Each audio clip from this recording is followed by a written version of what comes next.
Hey you guys, it's Teresa and welcome back to my channel. Today's video is going to be my February wrap-up, and I have a lot of things to talk about, so let's get into it.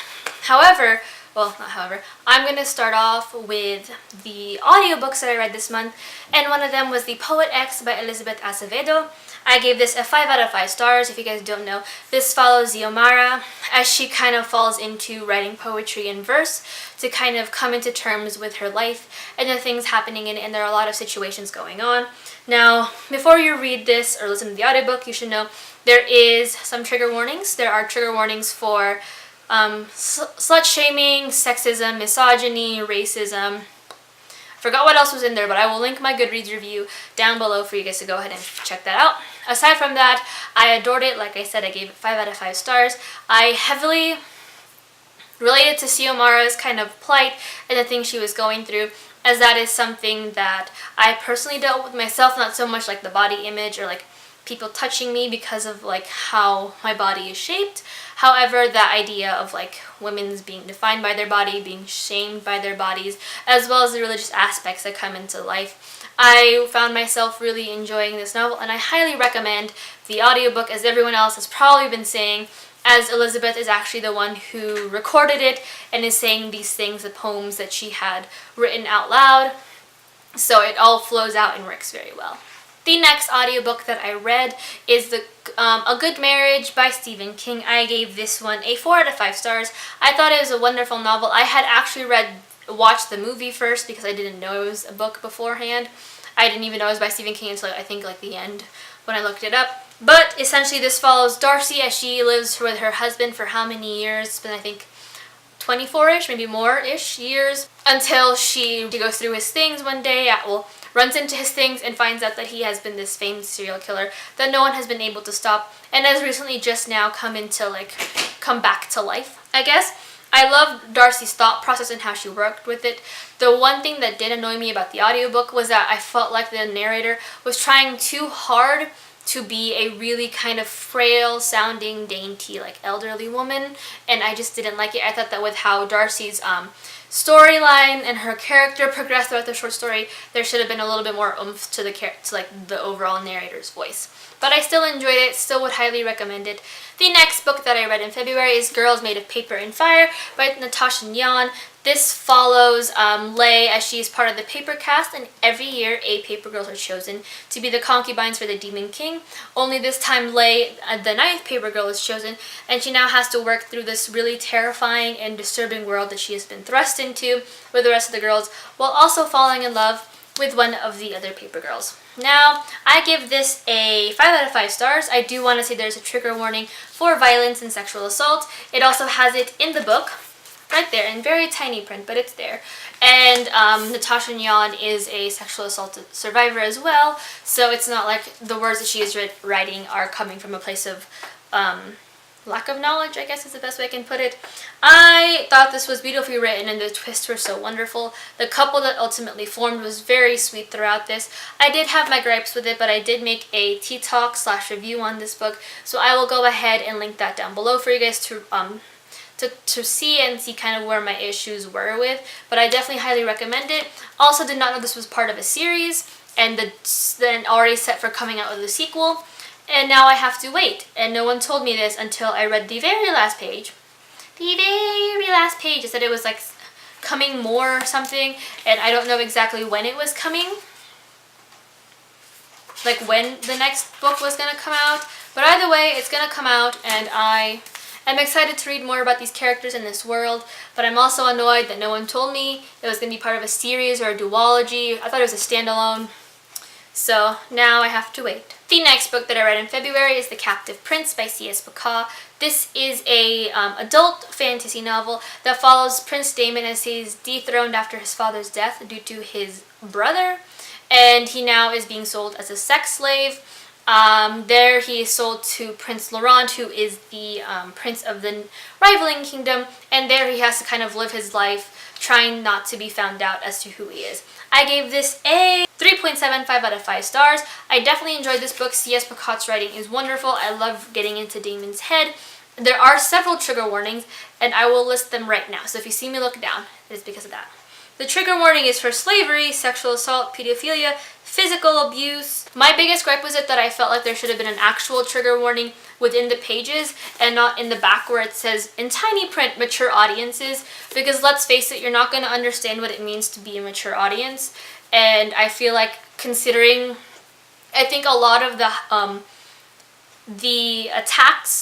the bad reviews on this novel are because there wasn't a trigger warning and people were not expecting such graphic depictions of such such abuse, such sexual assault, which is really horrible to say, but considering that he has mentioned that he's being sold as a pleasure slave, it's kind of implied as to what the content will be. But like I said, if you're picking this up with that much of a knowledge, because like Prince Laurent and Damon are very well known in like the adult LGBT field, I think that would have been nice in there as well. I overall thought this novel needed some more page time. While I could see the slow development into this very famous couple that we see like literally everywhere, I felt like there wasn't a lot of development in this pages. Like we got to see it and then it would take 2 steps back and then 1 step forward, and it was very difficult for me to really kind of dive myself into this very well-known kind of relationship between these two characters, and I wish that there was more page time on it. But we do have a trilogy, so I'm excited to pick up the second book sometime soon and see where that goes. The next book that I read is The Gentleman's Guide to Vice and Virtue by Mackenzie Lee. This is a YA historical fiction where we follow Montague as he and his best friend Percy traverse throughout Europe, and where we find out that Monty kind of has this huge crush on Percy. So yeah. But I gave this a 5 out of 5 stars, and just a heads up, lots of trigger warnings in this one. So yeah, there is alcoholism, racism, albinism, and familial abuse.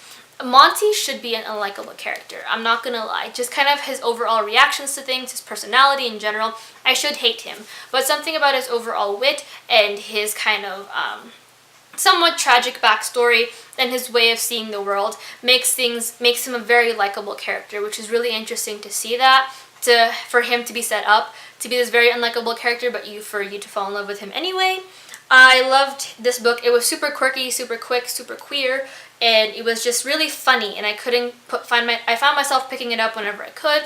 I love historical fiction, and I love Victorian London and Victorian Europe, so it was really interesting to see kind of all of that situation going on top of this really fun and quirky travel novel. Next book I picked up is Wild Beauty by Anna Marie McLemore. This is a YA magical realism novel that deals with the Nomiel Vides family, who has been watching the beautiful gardens of La Pradera for like centuries, and the only gripe with this is that if they were to fall in love too deeply with someone, they would disappear within the garden. That is until one day a boy named Fel is found waking up in these gardens with no memory of who he was, and they think that he is the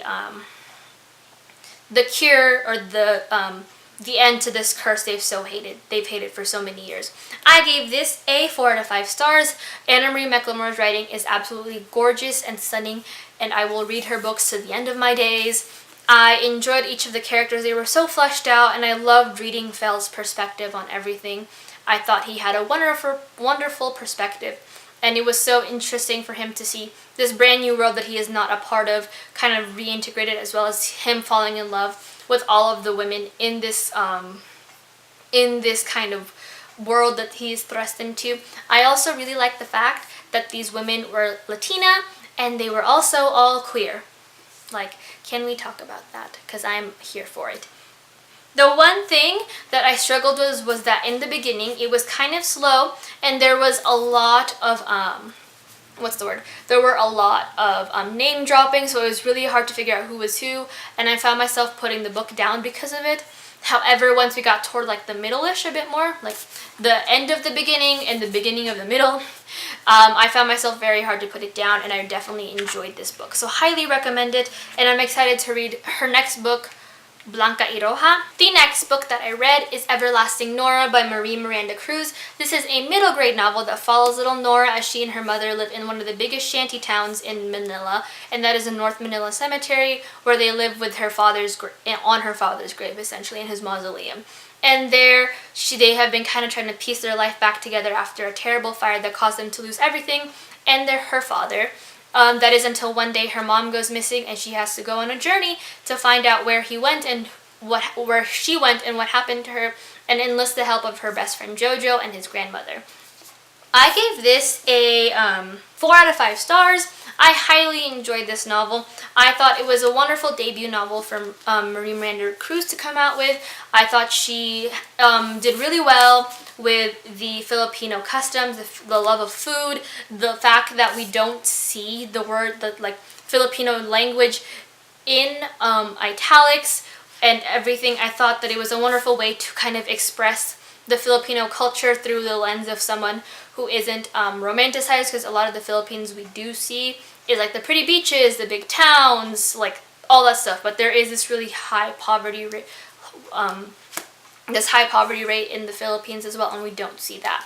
I do have a tea talk on this that explains more of my thoughts, so I will leave that down below if you guys want to see what more in-depth thoughts on this novel. And finally, the last book that I picked up was Girls Made of Snow and Glass. Wow. Girls Made of Snow and Glass by Melissa Bashardist. This is a feminist retelling, a YA retelling of Snow White, where we follow Lynette, Lynette, who looks exactly like her mother and only finds out that is why because she is literally made of snow, while Mina is a daughter of a vicious sorcerer who has revealed that he had cut out her heart and gave it and is made out of glass, essentially. Now, I gave this a 3 out of 5 stars. I highly enjoyed the characters. I thought they were fleshed out. I thought the plot twists were great. I thought that the pacing was done really well and everything kind of came together at the end. And I can definitely see where the original fairy tale was on top of like the feminist retelling aspect and the other twists that came with it. My biggest gripe with this was that while I enjoyed it, I struggled to really kind of connect with the characters. I felt like it was a really slow read. A lot of the things that were happening, I felt like I couldn't really feel for the characters. It was just very And really, I was just only excited for Mina because I felt like Mina's kind of development was a lot more noticeable than it was for Lynette, who I think could have also gotten a really large character arc because she is the Snow White of this situation. But overall, I do still enjoy it, and I think that I will recommend it. So pick this up. But yeah, 3 out of 5 stars. But those are all the books I read in February. If you guys have any, like I said, I will be leaving my tea talks of these books, and my reviews down below. If I forget, remind me because I am very forgetful. However, if you guys want to see more of me, I do upload twice a week. I also have blog posts once or twice a week if you want to do that as well. So feel free to subscribe. If you like these videos. If you want to see a tea talk on any books that I have on my TBR shelves or anything, or if you have me on Goodreads and see that I want to read a book and you're like, hey, do a tea talk on that, please let me know somewhere. All my social medias will be down below. But until I talk to you guys next week, I will see you guys around. Bye!